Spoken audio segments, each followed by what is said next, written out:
Tema renungan firman Tuhan untuk renungan hari ini adalah membangun tubuh Kristus dengan semangat pengorbanan dalam masyarakat yang mengutamakan ego. Ayat Alkitab yang kita baca sesuai bacaan Sabda Bina Umat GPIB hari ini adalah dari Roma 14 ayat 7 sampai ayat 12 yang berbunyi sebagai berikut.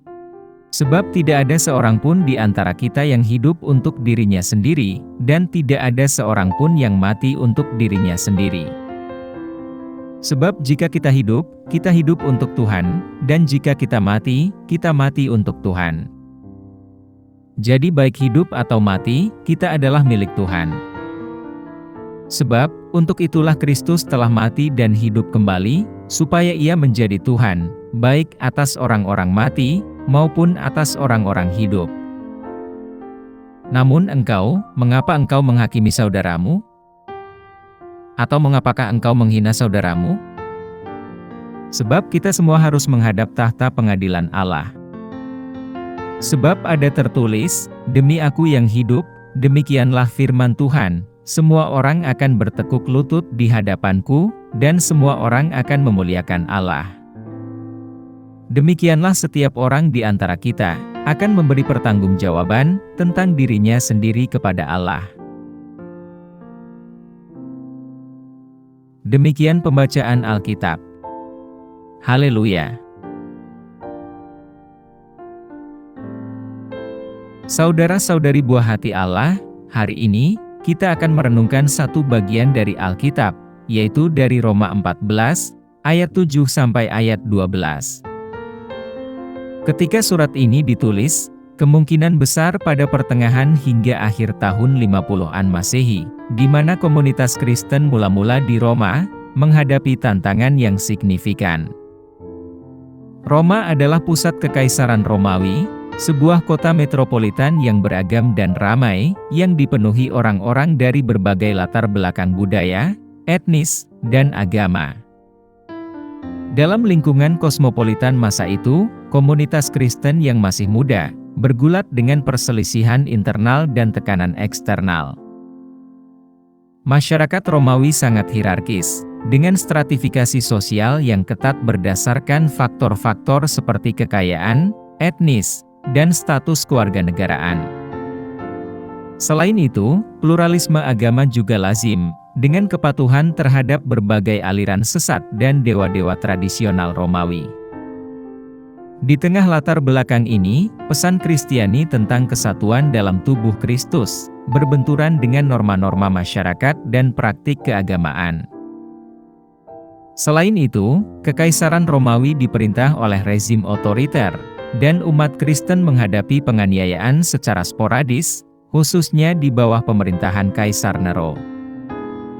Tekanan untuk menyesuaikan diri dengan ekspektasi masyarakat dan ritual pagan sambil tetap setia pada iman Kristen yang baru mereka temukan, menciptakan ketegangan dan perpecahan dalam komunitas Kristen di Roma.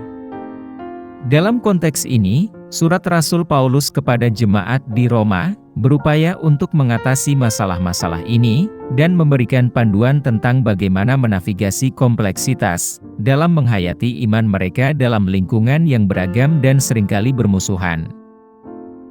Perikop ini adalah bagian dari diskusi Paulus yang lebih luas mengenai masalah hati nurani, penilaian, dan kesatuan dalam tubuh Kristus. Paulus menekankan kedaulatan Allah sebagai otoritas tertinggi atas semua orang percaya, apapun latar belakang budaya atau agama mereka. Ia mendesak umat Kristiani untuk tidak menghakimi satu sama lain, dan fokus pada menghormati Tuhan dalam tindakan dan sikap mereka yang nyata. Apa pesan Tuhan untuk kita yang hidup di masa kini? Pesan Tuhan melalui bacaan ayat Alkitab hari ini tetap relevan dalam konteks saat ini, di mana perpecahan masyarakat, benturan budaya, dan perbedaan pendapat moral terus melanda bangsa, komunitas, dan bahkan gereja kita.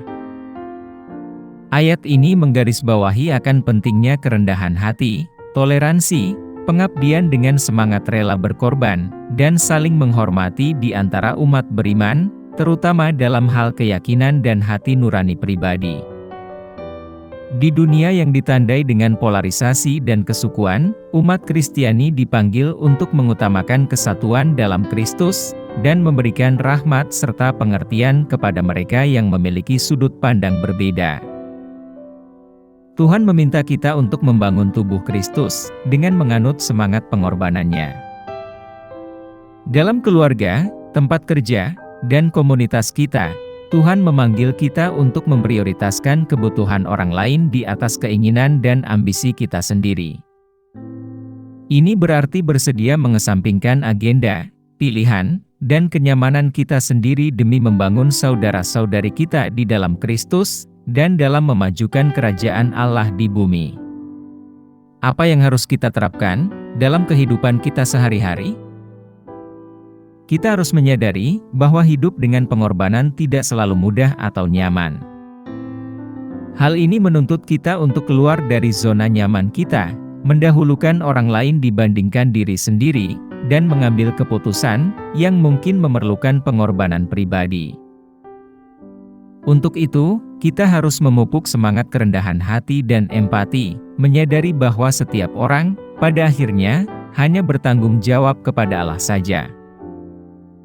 Daripada terlibat dalam perdebatan yang memecah belah atau menghakimi orang lain, kita harus fokus untuk menjalani kehidupan yang menghormati Tuhan, dan mencerminkan kasih dan anugerah-Nya kepada dunia. Hal ini bisa berarti, mengorbankan waktu kita untuk melayani mereka yang membutuhkan, mengorbankan sumber daya kita, untuk mendukung pelayanan dan misi Tuhan, atau mengorbankan harga diri kita, untuk mendamaikan hubungan yang rusak. Namun, pada saat-saat tanpa pamrih dan pengorbanan inilah, kita benar-benar mencerminkan hati Kristus, dan mengalami kuasa transformasi kasih-Nya dalam kehidupan kita, dan dunia di sekitar kita. Dengan mewujudkan sifat-sifat kesabaran, ketekunan, dan doa berkat seperti Kristus, kita semua dapat menjadi agen rekonsiliasi dan transformasi di dunia yang terpecah belah dan terluka ini.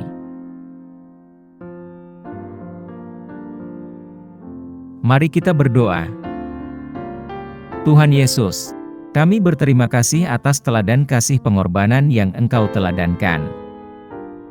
Tolong kami untuk bisa meneladani sikap tidak mementingkan diri sendiri, dengan kerendahan hati dalam kehidupan sehari-hari, terutama dalam masyarakat yang sering mengedepankan ego dan kepentingan diri sendiri. Tolong kami untuk bisa mewujudkan prinsip persatuan, kerendahan hati, berdasarkan kasih pengorbanan-Mu. Beri kami kekuatan dan keberanian untuk melayani dan mengasihi satu sama lain, membangun tubuh Kristus dan menyinarkan terang-Mu di dunia yang gelap. Semoga hidup kami menjadi kesaksian hidup atas rahmat dan belas kasihan-Mu, menarik orang lain untuk menjalin hubungan dengan-Mu secara pribadi. Kami pohonkan doa ini dalam nama Yesus Kristus, Tuhan dan Juru Selamat kami. Amin. Kiranya Tuhan menguatkan kita, dan kasih karunia Tuhan Yesus menyertai kita.